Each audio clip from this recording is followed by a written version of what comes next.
Hey everyone, it's Amanda with My Life, My Way. Today we're gonna do something a little different that I don't do very often on this channel.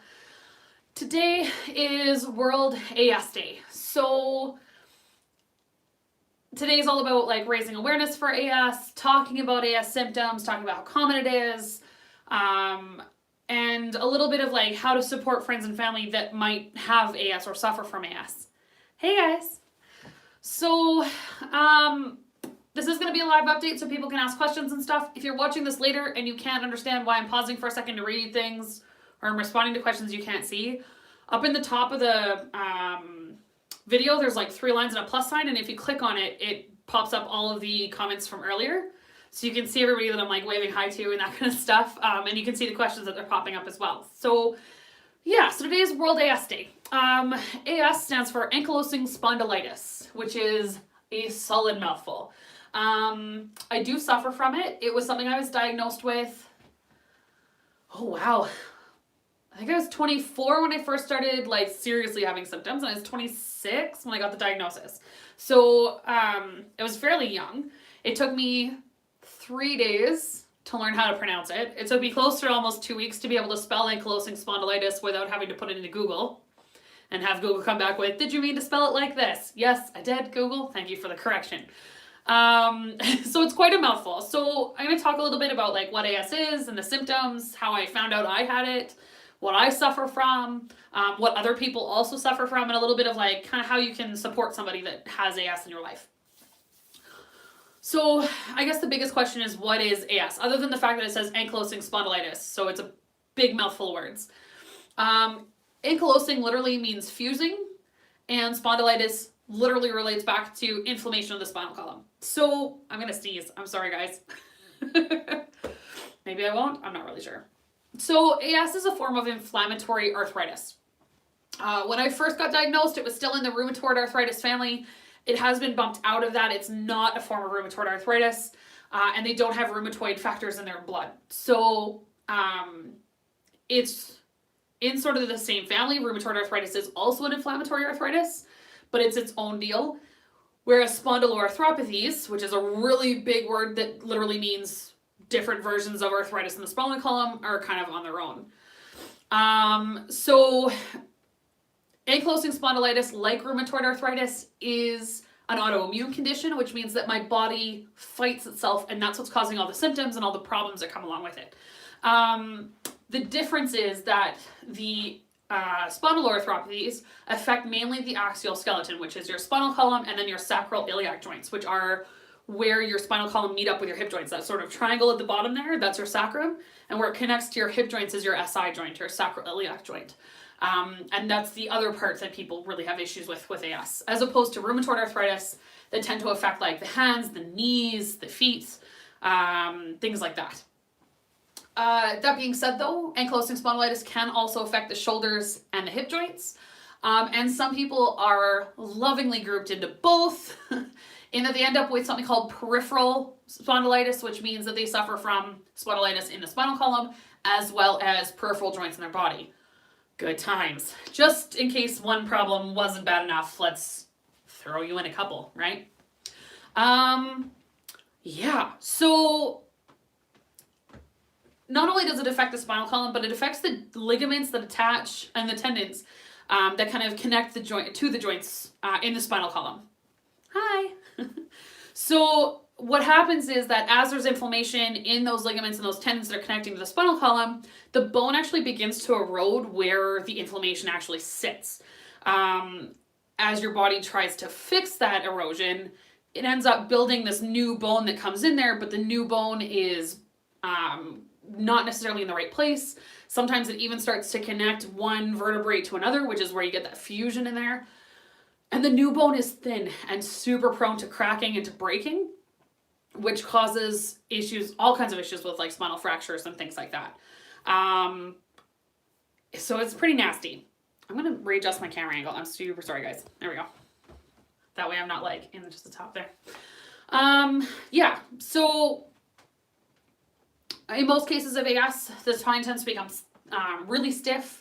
It doesn't move the same way it used to. They end up with decreased mobility, things like that.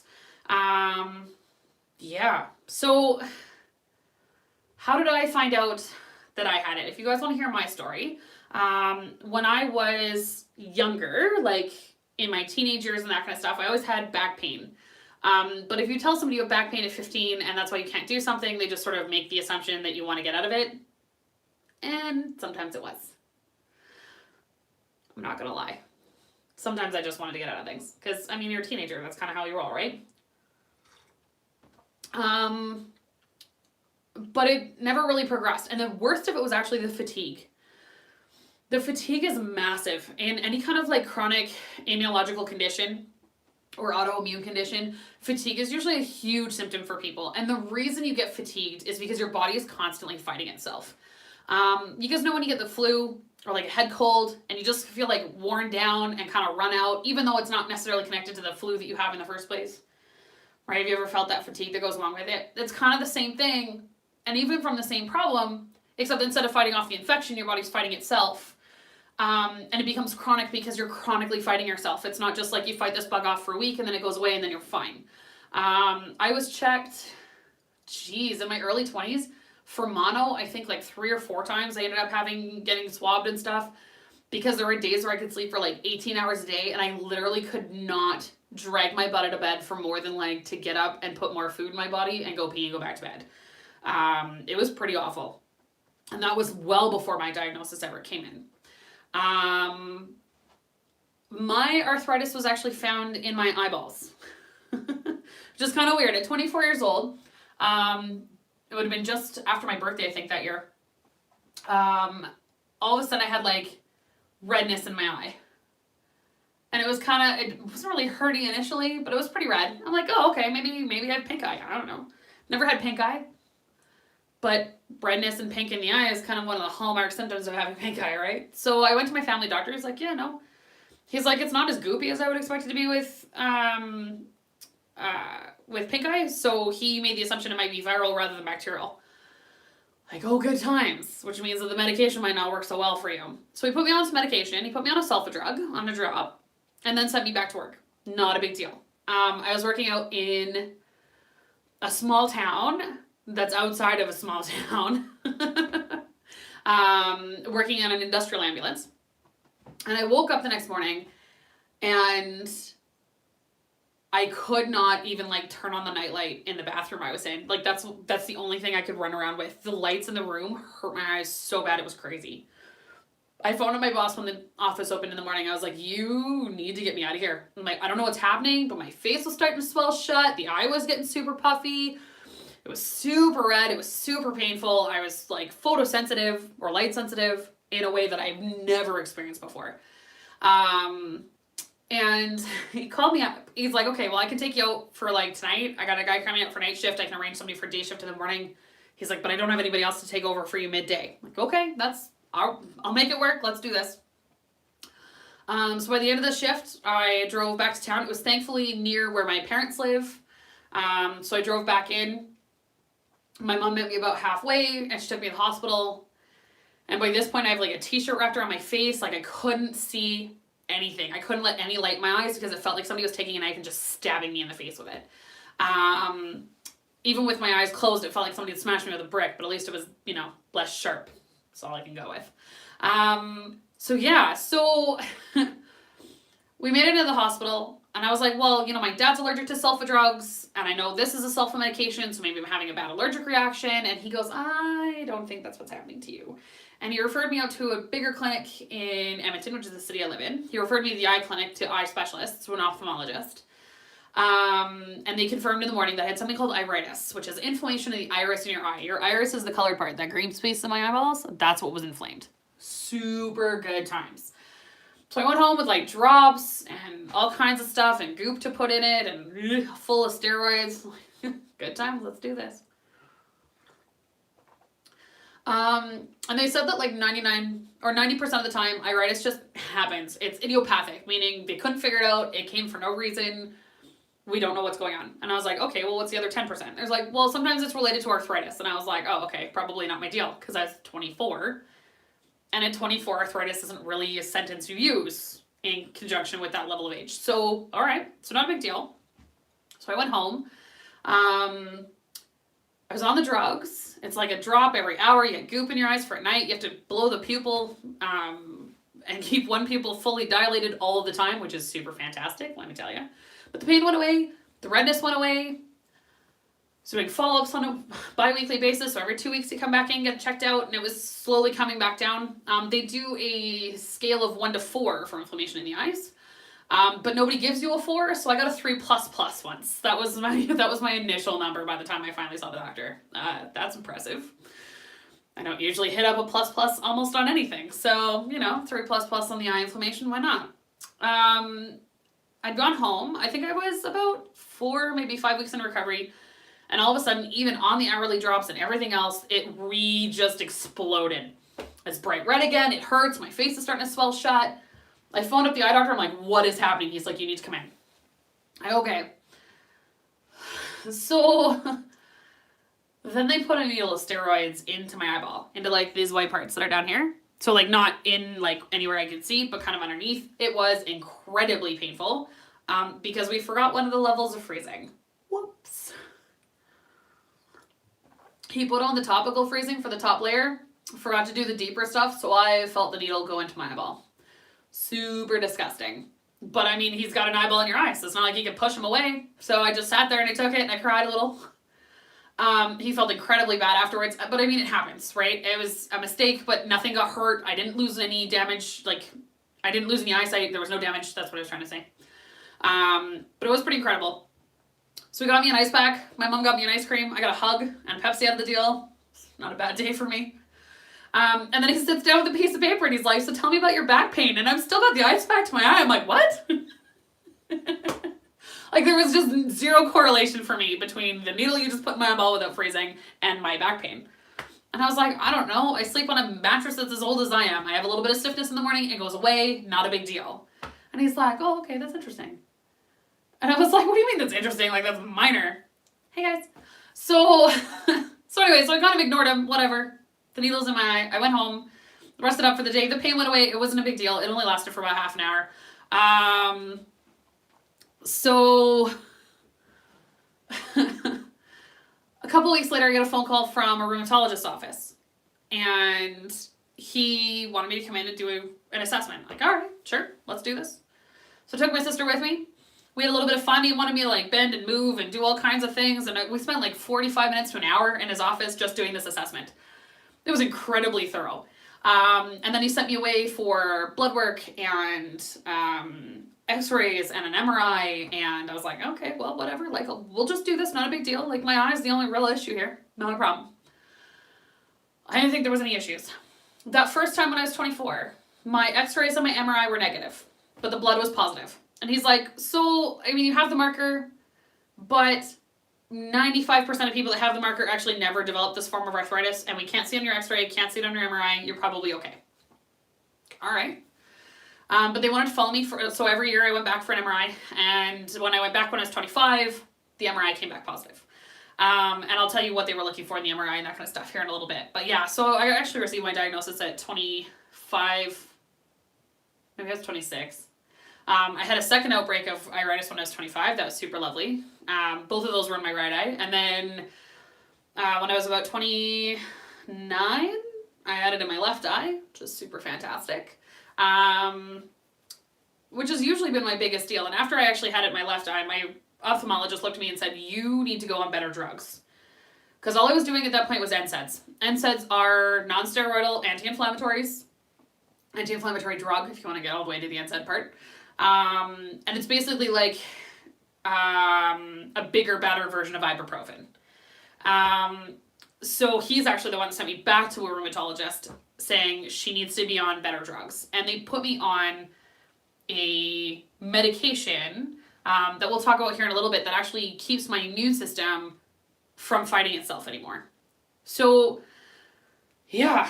So that's basically the trunk of my story. And we'll get to like treatments here in a little bit. But that's my story, and my story is fairly common in that the symptoms typically show up sometime in like late adolescence, early adulthood, like somewhere between 15 and 30. It's mostly in the lower back, sort of the base of the spine there where your spine connects with your hip joints. Give me a quick second, hold on. All right, so that being said, it can spread up the spine, and in severe cases, it actually affects the entire spine altogether from top to bottom. It can also affect the hips and the shoulder blades. I think I said that earlier. And the other part that it causes problems with, just for a little bit of fun, if that was not enough of a list, is that it can cause inflammation in the tendons that are connecting to the joints in your spinal column. And even some other joints as well. So sometimes people get inflammation in the back of their heels, which leads to Achilles tendonitis. It can happen in the bottom of the feet, which is plantar fasciitis. It can happen on the outside of the hip, which is trochanter bursitis, which is a fantastic word. It can even happen in the breastbone, which is costochondritis. So it can happen in a lot of places that aren't necessarily the spinal column, but that same inflammation that happens in a joint can affect different people in different ways. And sometimes it affects tissues that aren't even in a bone altogether. So mine, I get the eye. It's like an iritis. So, and that's a hallmark of this condition.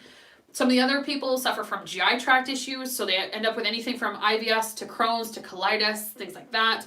And some people have skin issues where psoriasis becomes part of an issue. So there are lots of, like, while it's a spinal arthritis, there are lots of things that are outside of the spinal column that it can wreak havoc on. I'm just turning my page over. All right. So, there is this huge array of symptoms. So like I said, it usually starts out as back pain in the bottom of the spine. It's usually called anywhere from but it can be anywhere from mild back pain to like severe debilitating chronic back pain. And the back pain tends to come and go for no apparent reason. We call them flares when it kind of comes up, and it comes up for no reason. And sometimes it comes up because we pushed ourselves a little bit too hard, which is super frustrating. So, I mean, you take your kids to Disneyland, you walk around Disneyland all day. That's aggressive for a lot of people in general if that's not something you do on a day-to-day basis. For us, that can lay you out for almost a week out when you're done. Even like getting out doing the gardening for the first time this year because your body's not used to it again, and it just like wreaks havoc all over you. Some of the stiffness that occurs in the spine can affect your posture, it can affect your daily activities, it can decrease your range of motion, so you can't do things you should be able to do, especially because you're young with it, right? I'm only 35 years old, well, almost 35, and I've already had significant amounts of problems with it. And we'll talk about it here in a little bit, but some other symptoms, some people do suffer from weight loss. I guess that's sort of unfortunate. That was not one of the ones I suffered from. But some people suffer from fatigue, which we've talked about a little bit. Some people even feel feverish. They get even night sweats, especially in the beginning of the disease when it's starting to come in. And it often is worse in the morning. So when I told the doctor, like, my back pain is mild, it's pretty much like when I wake up in the morning, it's stiff for like 30 minutes and then it goes away. He's like, oh, very interesting. Because that's hugely like identifiable, is that they're worse in the morning after you've been laying down and not moving for 8 hours. And then as you get up and start to get into your daily activities and you move around and kind of stretch things out, it starts to decrease that pain level. But you got to get up to the point where you can even move in the first place, which is sort of the hurdling point for a lot of people that suffer with this condition.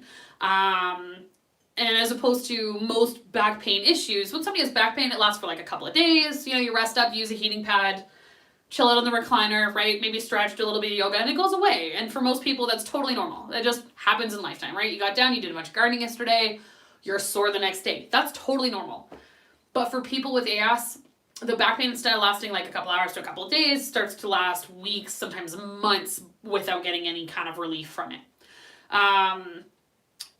The wide array of symptoms is what causes the biggest problem with diagnosis. In most textbooks for medical doctors, if they're just like a regular general practitioner, it's this big. They get a tiny little paragraph saying ankylosing spondylitis is a inflammatory form of arthritis that causes fusion in the spinal column. Done. That's it. That's really all they learn. Because as a GP, you need to know little bits about a lot of things, but not a lot about anything in specific. So you end up getting referred out to usually a rheumatologist, which, while this is not a form of rheumatoid arthritis, we do see a rheumatologist. They don't just specialize in rheumatoid arthritis, they specialize in inflammatory arthritis just sort of in general. But saying inflammatory arthritis doctor is a little less impressive than just saying rheumatologist. And the title's been around for a long time. So there you have it. So it is kind of difficult to decipher because 6.5 million Canadians experience back pain, and chronic back pain at that. So when we're looking at 6.5 million Canadians, they don't all have arthritis. Out of those people, only 300,000 Canadians suffer from ankylosing spondylitis. So the problem becomes differing between regular chronic back pain and ankylosing spondylitis, which can be really, really difficult. So there is a blood test that they can do, which is, they're looking for HLA-B27. It's a marker in your genetics. And 90% of AS patients have this marker. But that also means that 10% of patients don't. So it's definitely not like an inclusive diagnosis that you have the marker, yes, you have it. The fun part of it is that 95% of people that are HLA-B27 positive never develop arthritis in the first place. So yes, there's a marker that's really consistent with like most patients, but then that's pretty much it. Yeah, so they use that in conjunction with other stuff. So yes, they do the blood work just to kind of see, because it's indicative, but not an inclusive or exclusive for your diagnosis. So they do things like they take x-rays and MRIs, and what they're looking for there is inflammation or evidence of that inflammation and that erosion of your bones, or where bone has started to grow back and may even start causing fusion issues. So that's kind of what they're looking for in the x-rays and the MRIs. They're still working on better ways to diagnose it. But I mean, back when I was diagnosed, they were saying that there was maybe only a couple thousand people in Canada that had AS, and now they're saying up to 300,000, which is about 1% of our population here. The general course of treatments usually starts out with just NSAIDs, which are those non-steroidal anti-inflammatory drugs, which is how I started. I was on probably 2 or 3 of them. I tried Arthrotec for a while. I tried Celebrex for a while. I'm pretty sure there's another drug in there that I've forgotten because it's been a long time because I'm 35 instead of 25 anymore. And then when my arthritis started to get bad, my doctor was like, look, you're going to go blind. You need better drugs. They put me on an anti-TNF blocker, and I have one here. Hold on for just a second. So this is my anti-TNF blocker. Super fancy, right? I'm going to take it out just because I actually need to take it today anyways. Not right now, but... So this is Humira. This is the one that I'm on. Oh, I guess I could hold it the right way up. That'd be super helpful. So there's a tiny little window there. You can actually see the medication in there. You might be able to see the little bubble float. Oh, there's little bubbles. And I take this and I actually shovel it into my leg. It goes in once every 2 weeks. And what it does is keep my immune system kind of under wraps. So it does have a side effect of it's kept my immune system under wraps. So you do have to kind of watch for infections and things like that. We can't take it if I'm already sick. There are multiple different types of anti-TNF blockers, like Humira is the one that I'm on, but it's definitely not the only one. Most of them come in injectable pens now, or in like a syringe you can give yourself, except for Remicade, which is an infusion. You actually go to the hospital once every 8 weeks to take it.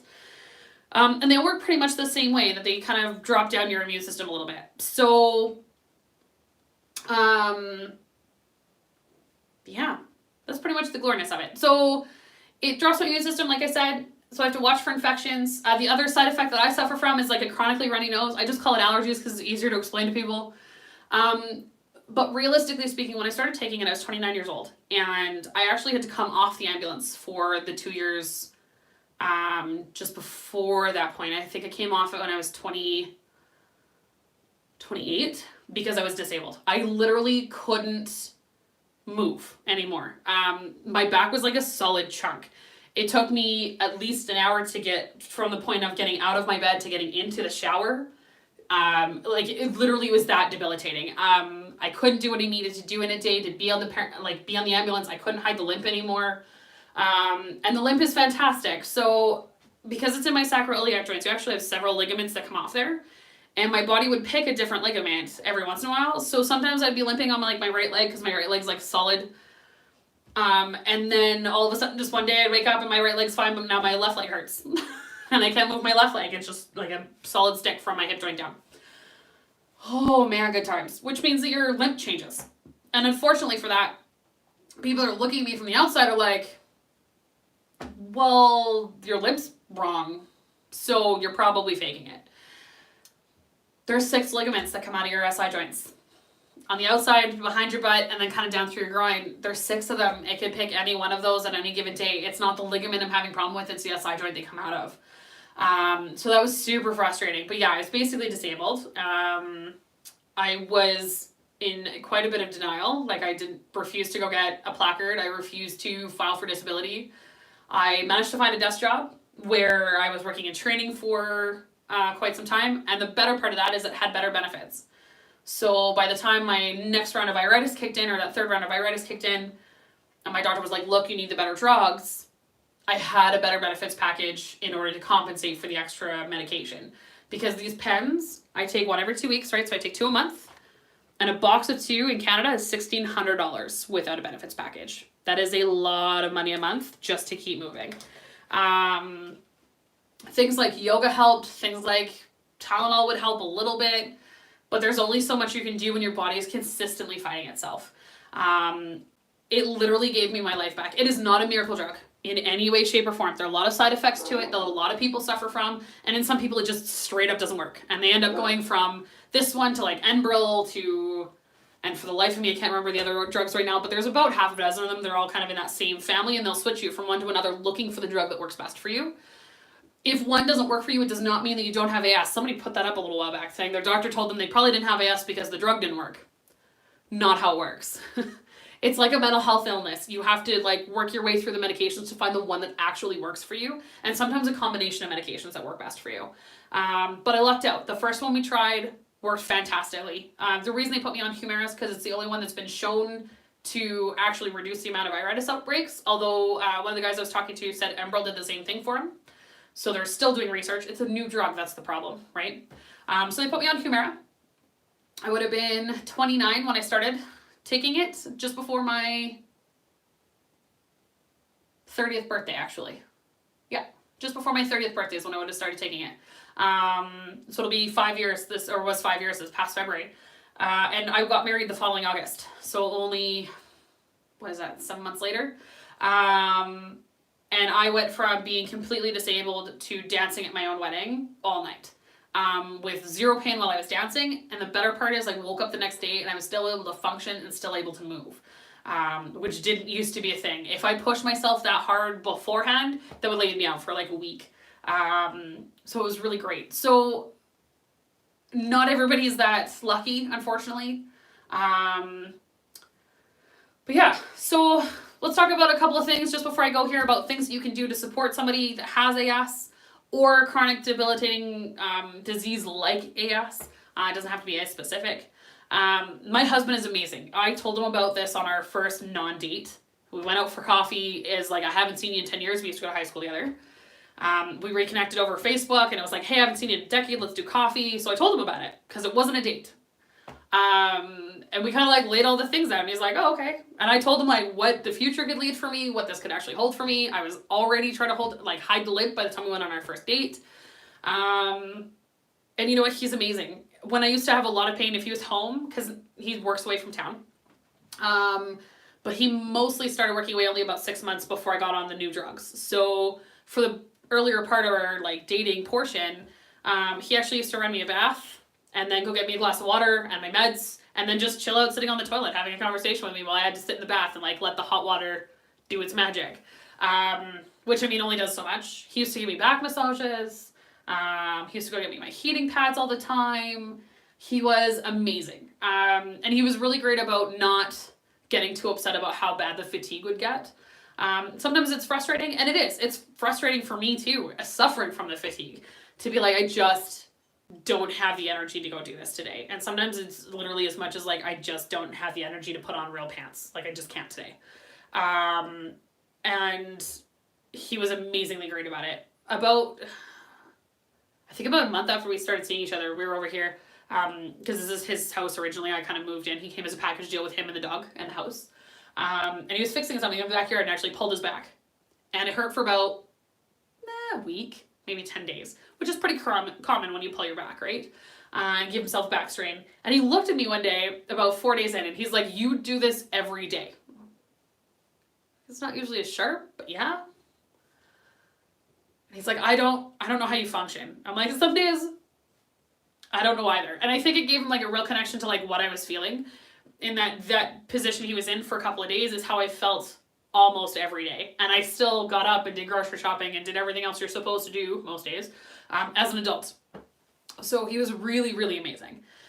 So be gentle with your people that have AS. Be gentle with your people that are suffering from any kind of chronic autoimmune disorder. They're going to be fatigued. And it doesn't care about your schedule. It doesn't care about what you want to do today. It doesn't care about what you had planned for today. Sometimes you just wake up and you literally, that's it. That's opening your eyes is as much as you're going to get done today. It's really unfortunate. The pain levels go up and come down, and again, they're on their own schedule. Sometimes they can be triggered by things like overexerting yourself, like the day before can cause a flare, and sometimes you just flare for 0 reasons. Sometimes you're just chilling out, having a good time, and all of a sudden the pain starts to creep up, and then it stays there for a week, and you have no idea what's happening. Because sitting there around a campfire having a beer, not exactly the most strenuous of activities that I've ever done, but that's absolutely caused a flare before. That's just where I happened to be sitting when it started. So be kind of gentle with them. Be understanding that they can't help this either. And help them get the access to what they need. Make sure they're seeing their doctor, make sure they're taking their medications, and check in on their mental health. There's nothing like going from a fully functional 24-year-old to a completely disabled, almost having to stop working, losing my career, 29-year-old person, 28-year-old. There was a massive difference for me. And it was definitely a little more traumatizing than I would have appreciated of being. I'm happy to say that I was able to quit my desk job. I was able to go back to the ambulance. I teach first aid again. I have a great time doing it because I love my career. I didn't want to give that up in the first place. But not everybody is lucky enough to have a drug that works for them almost like a miracle medication. I'm worried about the day when it stops working because just like every other medication in the world, it only works for so long. And I really don't want to have to switch it up. I like my miracle drug. I want to keep it. So, yeah, that's pretty much all I have to say. Does anybody have any questions, comments, concerns, things you'd like to say? No, I don't think so. Okay. Well, thank you very much for joining me. Please share this. It's AS, World AS Day today. That's why I'm actually wearing blue. I don't know if you can see that over the camera. I don't know if it just looks black, but it is blue. I only really wear navy blue. It's the only blue I have in the closet. So it's wear blue for AS Day is kind of their support. But if you could share it, learn a little bit about it. You can go to arthritis.ca. It'll actually have information. I'll put a link down below for the website that I use a lot of in connection with a lot of the information I gave you guys today. And make sure you're sharing it and spreading the word with it. 300,000 Canadians suffer from it, 1% of the population. So if you know 100 people, you probably know somebody with AS, and they probably haven't told you yet. I was going to show you, so my coffee cup with the penguins. If you've been following me for a while, you know I kind of have a penguin thing. I have a penguin here. Actually, I'm going to show you my light. Hold on. I have a little night light in here. How cute is that, by the way? My mom bought that for me. I have some stuffed penguins around the house, and I have a bit of a love of penguins. So if you're wondering what the love of penguins is from, it's actually from ankylosing spondylitis. So when the hip joints get really affected or your SI joints get really affected, you tend to like waddle a little bit, and we kind of look like penguins trying to walk on land. So I got coined once in like a support group I was in when I was in my mid-20s, I think, just after I got my diagnosis. And we started calling ourselves the penguins, and it kind of just like stuck. And now I just have penguin everything. There's actually penguins on my pajamas. There's penguins on my slippers. They're kind of everywhere. But yeah, I figured I'd show you guys that. I've shown you guys the cup before. This is the cup my sister brought me back from the Philippines when she went there for vacation a couple years ago. And it's my penguin mug. So anyways, I will talk to you guys later. Thank you very much for joining, for sharing, for spreading the word. And we'll talk to you guys later. Okay, bye.